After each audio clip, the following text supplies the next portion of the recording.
মগো দেশে খুব কম সংখ্যক বেডারাই আছে যারা বিয়ের পরে বউগো ঠিকঠাক মতো যত্ন নেয় আর বউয়ের যত্নে যা যা দরকার তা ঝগড়া বিবাদ ছাড়াই ঠিকঠাক মতো ব্যবস্থা করে দেয়। কিন্তু অনেক বেশি পরিমাণে বেডারাই আছে যাগো বিয়ার কিছুদিন গেলে বউ আর আগের মতো ভালো লাগে না। কারণ ভালো লাগবে কি করে, সারাদিন বউ দিয়া করাইবো ঘরের সব কাম, একটা বুয়াও রেখা দিব না, আর নিজে বয়া বয়া দেখবো টিকটক, তালিকার বউ ভালো লাগবো? আবার এমন অনেক পুরুষ মানুষও আছেন যারা বিয়ের দিন বউরে যে এরকম সুন্দর করে সাজায় রানীর মতো করে ঘরে আনছিল, মৃত্যুর আগ দিন পর্যন্ত ওইরকম সুন্দর করে সাজিয়ে রাখে। তো যাই হোক, আমার কথা ওইটা না, আমার কথা হলো গিয়া বেডা মানুষ আর বউ যেমনি রাখুক আর না রাখুক, মায়া গো নিজে গো নিজের যত্ন নেওয়ান লাগে। আমার মতে আমি নিজে নিজের যত্ন নিবো, তখন হেও আমার যত্ন নিব। আর যখন হে দেখবো আমি নিজেই নিজের যত্ন নিতেছি না, তখন হেরও আমার আর ভাল লাগবো না, হেও আমার আর যত্ন নিব না। এটাই হলো হাসা কথা। এই কথাগুলো কনের একটাই কারণ, ফেসবুকে মাইয়া গো কষ্টের স্ট্যাটাস দেখতে দেখতে আমার আর ভালো লাগে না যে তাদের উনিরা তাদের ঠিকঠাক মতো যত্ন নেয় না, তাদের মনের কথাগুলো বুঝে ফেলায় না, তাদের জন্য প্রতিদিন ফুল আনে না। এরকম হয় না রে ভাই। আপনি যখন নিজের নিজেই যত্ন নিবেন তখন দেখবেন আপনার স্বামীও আপনার যত্ন নিতেছে। আপনি সংসারে মায়া জালে পইরা সংসারের সবকিছু যত্ন নিতেছেন, সংসারের একটা টবও আপনি ধুয়া মুছা যত্ন করে পরিষ্কার করে রাখতেছেন, কিন্তু আপনার নিজের চুল আঁচড়ানোর কথা আপনার মনে থাকে না। এরকম করে হয় না রে ভাই। সব বেটা মানুষ তার এক হয় না, এক একজনের মতামত এক এক রকমের। জন্য আপনার বুঝতে হবে, আপনি যদি সারাদিন পরে আপনার বেটা ঘরে আসার পরে এর লগে শুধু সারাদিনের তেনা পেঁচাল পারেন, আপনার জামাইয়ের ভালো নাই লাগতে পারে, হে এগুলো পেঁচাল নাও শুনতে চাইতে পারে। আপনারে বুঝতে হবে যে আপনার জামাইয়ের মুডটা কেমন আছে, এইভাবে আপনার চলন লাগবো। এটাই সত্যি কথা, এটাই আপনার যতই খারাপ লাগুক এটাই আসলে হাসা কথা। এইভাবে আপনারা একটু মাইনা চলে দেখেন, হয়তো বা একটু চেঞ্জ হইতেও পারে আপনার জীবন। বুঝলাম আপনি সারাদিন বাসার অনেক কাম কাজ করেন, ঘরের সব কাম করেন, সংসারের সব কাজকর্ম করেন, বাচ্চা পালেন, সবকিছু করেন। আপনার জামাইও বাইরে অনেক কাম করে, সারাদিন কাম করে যখন দুজন দুজনের সাথে দেখা হয় সারাদিন পরে, তখন দুজন দুজনের সাথে চিল্লাচিল্লি ঘরের পেনা পাচাল না পাইরা আপনারা একটু সুন্দর সুন্দর কথা কইতে পারেন, এভাবে দেখতে পারেন, কাম হইলেও হইতে পারে। যাই হোক, আমি কিন্তু বরিশালা না, এর লাগা আমার অত সুন্দর ভাবে আমি পারতাছিও না, কিন্তু বরিশালা ভাষা আমার খুব পছন্দ। আমি বরিশালা কয়েকটা আফাগো ভিডিও টিডিও দেখি, তো এর লাগা টুকটাক পারি আর কি। তো ওই ভিডিওর মধ্যে কি কি জানি দেখাইতেছিলাম, কথা কইতে কইতে ভুলেই গেছি। যাই হোক, আমরা একটু বাইরে ঘুরতে গেছিলাম, ঘুরে টুরে আমরা একটু টুকটাক খাওন দাওয়ান করছিলাম, কিন্তু আমার পোলা আছে যে আসলে কিছুই খাইতে চায় না, কিছুই খায় না। এর জ্বালায় যন্ত্রণায় আমার জীবন অতিষ্ঠ, আমি শেষ, আমার মাথাটা শেষ। এরপর আমি বাসায় এসে আমার পোলার লাগা একটু পাস্তা বানাইলাম, এরপরে আর একটু পাস্তা দিলাম, হে 1 চামচ পাস্তা খায় আর খাইলো না। এরপর ওই পাস্তাটা আমি খাই লাইলাম, কি করবো। এরপর আমি আবার একটু ভাবলাম তাই একটু জাল জাল করে চাউমিন বানাই।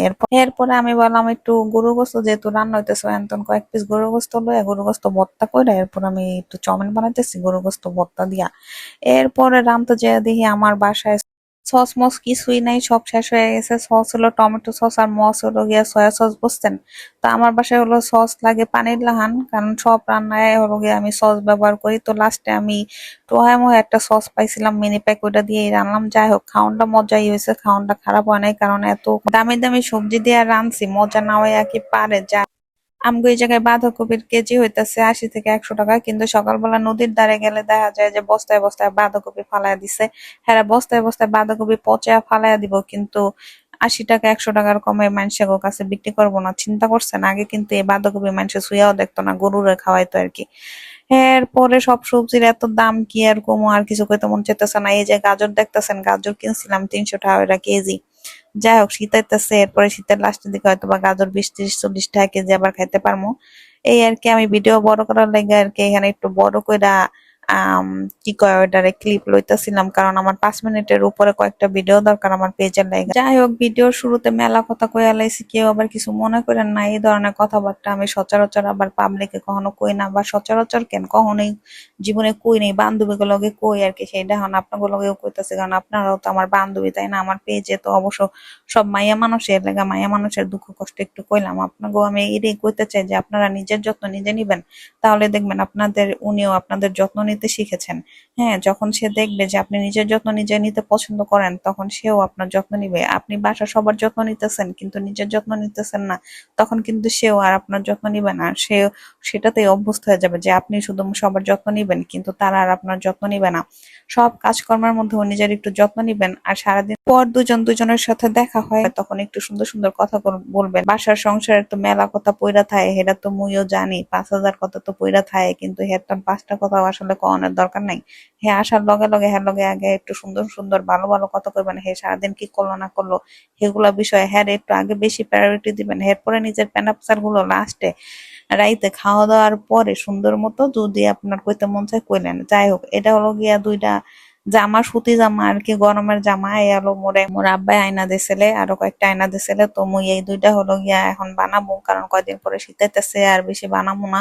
তে আপনাকে লগে একটু দেখাইতেছি যে আমি নিজেই যেহেতু এই 2টা বানাবো, কেমনে ডিজাইন করবো, বিফোর আফটার দেখামো আর কি, এর লেগে এখানে একটু দেখা দিলাম। তো আজকের ভিডিও আমি আর বড় করবো না, মেলা বড় করে লাইছি আমার। আপনারা সবাই ভালো থেকেন, আমি মন থেকে অনেক দোয়া করি আপনারা অনেক সুখে থাকেন, স্বামী সংসার নিয়ে খুব ভালো থাকেন। আর আমার জন্য দোয়া করেন, আমিও যেন খুব ভালো থাকি। তো আজকের ভিডিও এই পর্যন্তই। সবাই আবারও বেশি বেশি ভালো থাকেন। আল্লাহ হাফেজ।